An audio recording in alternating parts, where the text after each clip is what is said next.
नमस्कार मंडळी. सस्नेह परिवारामध्ये आपलं हार्दिक स्वागत आहे. मंडळी, आज सादर करीत असलेल्या कथेचं शीर्षक आहे निरक्षीर विवेक. लेखक श्रीयुत मकरंद पिंपुटकर, अभिवाचन सचिन दातार. ऐकूया निरक्षीर विवेक. विजय, अरे हे काय, किराणा सामान कुठे आहे? दुकानातून रिकाम्या हाताने येणाऱ्या मुलाकडे आश्चर्याने आणि अविश्वासाने बघत अनसूयेने विचारले. अनसूयाच्या नवऱ्याचं निधन झालेलं होतं. विजय, तिचा एकुलता एक मुलगा, यंदा 10वीत होता. साधा सरळ स्वभावाचा. अनसूया एका बिस्किट फॅक्टरीत पॅकिंग विभागात नोकरी करायची आणि अगदी काटकसरीने घर चालवायची. लेखही सच्चिल होता. आईला मदत करायचा, मनापासून अभ्यास करायचा. आज आईने महिन्याभराच्या सामानाची यादी आणि 2,000 रुपये देऊन त्याला बाजारात पाठवलं होतं आणि हा पठ्ठ्या हात हलवत परत आला होता. अगं आई, ती सोना दिदी भेटली होती रस्त्यात. अगं, चेहरा अगदी रडवेला झाला होता अगं तिचा. तिच्या घरी ताईच्या सासरची माणसं येणार आहेत म्हणाली आणि नेमके तिचे पैसे हरवले होते. किती विजय. तिने सांगितलं, तू ऐकलंस आणि सगळे पैसे तिला दिलेस? कपाळावर हात मारत अनसूया म्हणाली, अरे तू गेल्या वेळी तिला असेच पैसे नव्हते का दिलेस? ते अजून परत केलेत का तिने? आणि तू आणखीन देऊन बसलास? चल चल पहिला माझ्याबरोबर आणि बघ तुझ्या डोळ्यांनी त्या पैशांचा काय वापर होतोय तो. अनसूया त्याला हात धरून जवळजवळ खेचतच सोना ज्या चाळीत राहत होती तिथे घेऊन गेली. सोनाच्या घराबाहेर व्हरांड्यात उभं राहून मायले कानोसा घेत होते. सोनाच्या घरातून पक्वान्नांचा दरवळ येत होता आणि जोरजोराने हाशाही ऐकू येत होता. हे सोना, तू तर अगदी जंगी पार्टी दिलीस ग. मला तर वाटलं होतं गेल्या वेळेसारखे वडापावच देणार बहुतेक तू आम्हाला. सोनाची मैत्रीण, अगं काय सांगू तुला, तो बावळट विजय अगं भेटला मस्तपैकी वाटेत. हां, तो भेटला नसता तर वडापावसुद्धा देणं शक्य नव्हतं बघ मला. मग काय, मीच 2 अश्रू ढाळले त्याच्यासमोर. खोटंच सांगितलं की ताईच्या सासाची माणसं येणार आहेत म्हणून. वेडं विरघळलं आणि 2,000 रुपये दिले माझ्याजवळ. हे कानावर पडताच विजय मात्र अगदी गोरामोरा झाला.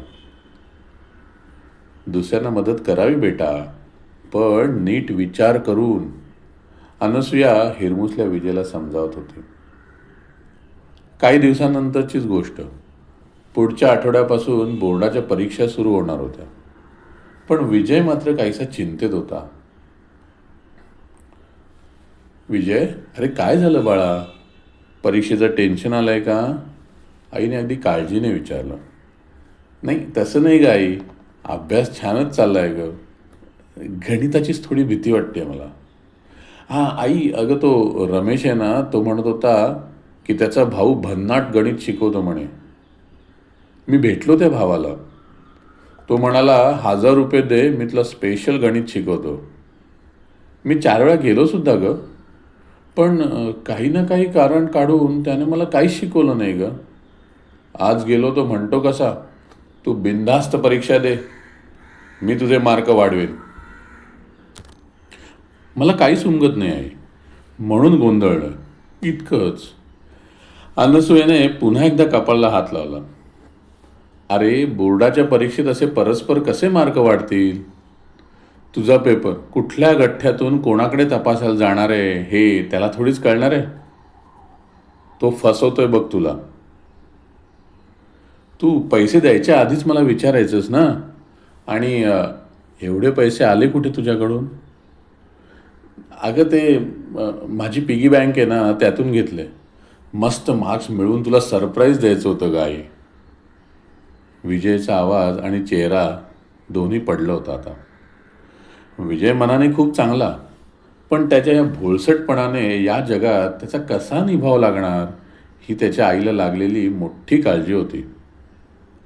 यथावकाश विजयची बोर्डाची परीक्षा पार पडली. पेपरही चांगले गेले. सध्या विजय आईबरोबर तिच्याच कंपनीत ॲप्रेंटिस म्हणून काम करतोय. वेळ चांगला जाईल, 4 पैसेही गाठीशी लागतील, हा तर हेतू होताच. पण अनसूयेला या निमित्ताने विजयची या दुनियेशी ओळख करून द्यायची होती. त्याला शहाणपणाच्या 4 गोष्टी समजावून द्यायच्या होत्या. आज तो कंपनीत कामाला येतच होता. 2 महिने होऊन गेले म्हणे आता. अचानकच आई विजयला म्हणाली, विजय, अरे आपल्या त्या नलिनीला ना पैशांची गरज आहे रे. महिन्याभरासाठी 10,000 रुपये मागते. काय करू रे? काय म्हणतेस आई? अगं कालच तर नलू मावशी ते पेढे वाटत होती ना गं, तिच्या मुलीचा पहिला पगार झाला म्हणून. आपल्याला नीट चौकशी करायला पाहिजे गं. नाही म्हणजे खरंच काही अडचण असेल तर देच तू, पण हे ऐकून अनसूयेच्या चेहऱ्यावर मात्र हलकं स्मित उमटलं. हे बघ, तुझा रिझल्ट लागला ना की गणितासाठी लगेच त्या रमेशच्या भावाची शिकवणी लाव बरं. म्हणजे ऐनवेळी धावाधाव नको. सहज म्हणून अनसूयेने विजयला सुचवलं.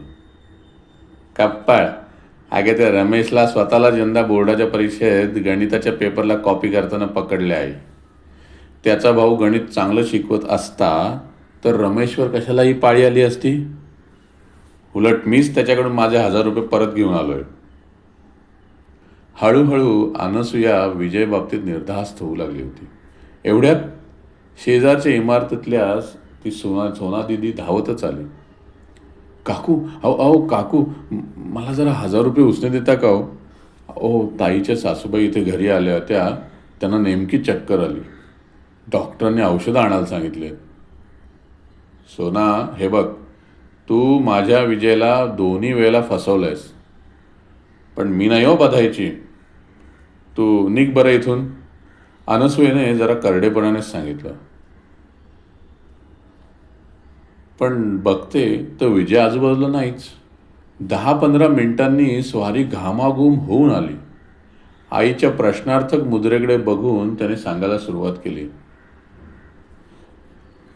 आई, अगं मला ना यावेळी दिदी खरंच घाबरलेली वाटली गं. म्हणून मग खात्री करून घ्यायला ना मी तिच्या घरी गेलो. तिच्या साईच्या सासूबाई खरंच आल्या आहेत गं, आणि खरंच बरं नाही आहे त्यांना. मग मीच डॉक्टरांची औषधांची चिठ्ठी घेतली.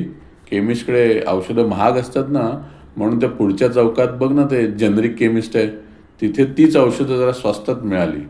ती घेऊन मी दिदीच्या घरी गेलो. आजींना औषधं कशी घ्यायची ते समजावलं आणि मग घरी आलो बघ. आणि मी नाही का ते रमेशच्या दादाकडून माझे 1,000 रुपये परत घेतले होते ना आई, त्यातलेच पैसे वापरले मी आत्ता. आणि आता दिदी परत आली ना की मी तिला ते लांडगा आला रे आला ती गोष्ट पण सांगणार आहे. विजय अव्याहतपणे बोलत होता आणि या निरागस बालपणाला निरक्षीर विवेक बुद्धी आलेली पाहून ती माऊली, ती मात्र अगदी सुखावून गेली होती. काय मंडळी, कशी वाटली छोटीशी कथा? अभिप्रायामध्ये नक्की लिहा.